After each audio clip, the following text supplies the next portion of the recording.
This is Prime7 News at 6:30 with Daniel Gibson.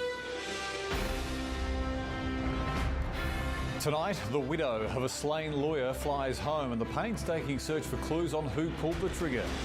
Salim staying in the slammer, the scathing review from a magistrate. The rescue of a man trapped and injured for hours after a late-night cave fall, and how Margot Robbie celebrated scoring an Oscar nomination. We will hunt you down. That was the warning today from the head of the homicide squad investigating the execution murder of a Bankstown lawyer. Ho Lee Din is a father of 3. His widow flew back into Sydney this afternoon as police probe her husband's links to organised criminals. Frozen in time, the scene of a casual afternoon catch-up, tea, cigarettes, and now fingerprint dust, police tape and blood where Ho Lee Din died. He's walked from court so many times, but today a magistrate was scathing of Salim Mahaja's refusing to free the disgraced property developer from jail. He was demanding bail after being charged with staging a car crash to avoid a trial. Mahaja claims he was set up.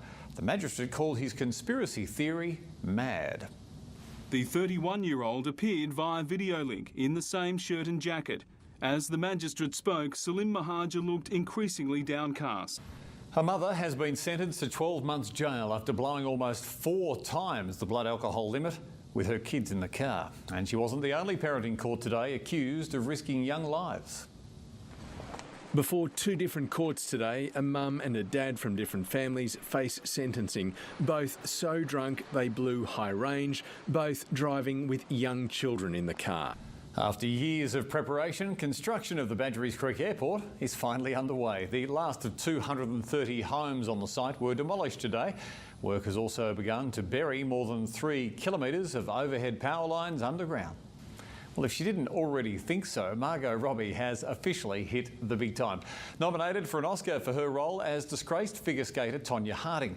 Just 7 years ago, she was playing a schoolgirl in Neighbours. Now she's up against Meryl Streep for Hollywood's highest honour. 3 cheers for Margot. A late-night toast as the Aussie learned she'd been nominated for her first Academy Award. Up next, a day at school turns deadly when a student opens fire on his classmates in the US. And tens of thousands evacuate as a volcano erupts in the Philippines.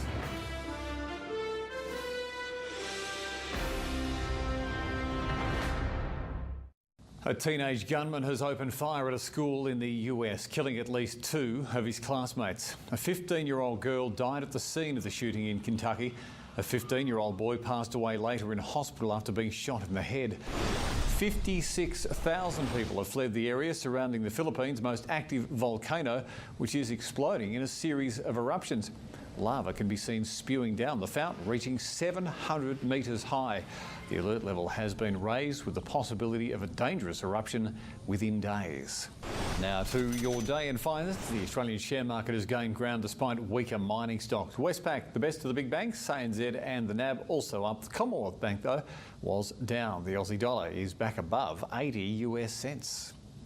Just as the first credit card bills start to come in after Christmas, parents are in for another financial shock.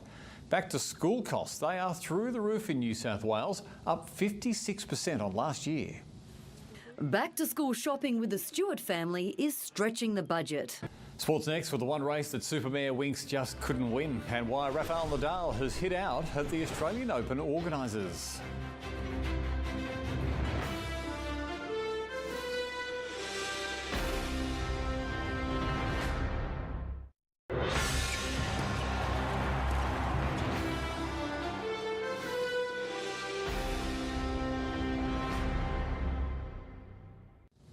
It's been an eventful round of the Aussie Open with another win by a South Korean superstar and a shock exit from another big name.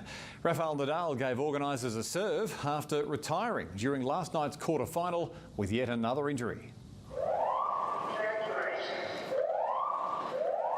So we've got a fire alarm here. The most unlikely of quarter-finals had an even more unlikely beginning. Well, Joss Hazlewood has admitted that England is showing Australia how to play white ball cricket as the old enemy looks to make it 4 straight one-day international wins this Friday in Adelaide. That's your sport. Weather's next. Karl has some details about some stormy weather. And thanks for John, talking of storms, for sending in this bolter. What a beauty.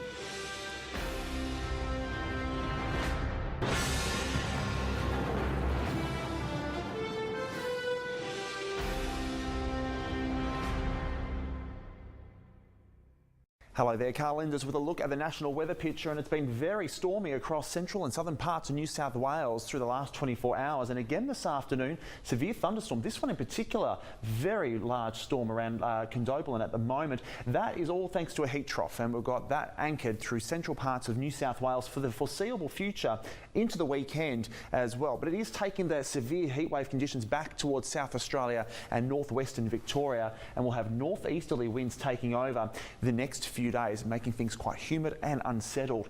Now, tropical lows, one to the east, but it's this one here. This one, it could potentially bring us some cooler conditions into the future. Cool change next Wednesday, Thursday, but look at the track of this system as we get towards end of next week. It is a long way out. There is good agreement for heavy cloud and some patchy rain to start moving in. That will cap temperatures. Still extremely heavy rainfall across the north is now starting to come across, and we may end up with some good rain to start off February. Fingers are crossed, because we have got some fire issues around northern and central New South Wales this evening, so we need some rainfall. Storms tonight. Severe thunderstorm warnings are in place for the northwest slopes and plains, central tablelands, even parts of the Riverina and central west. We're looking at that being repeated tomorrow and on Friday, but the storms becoming more widespread across the inland.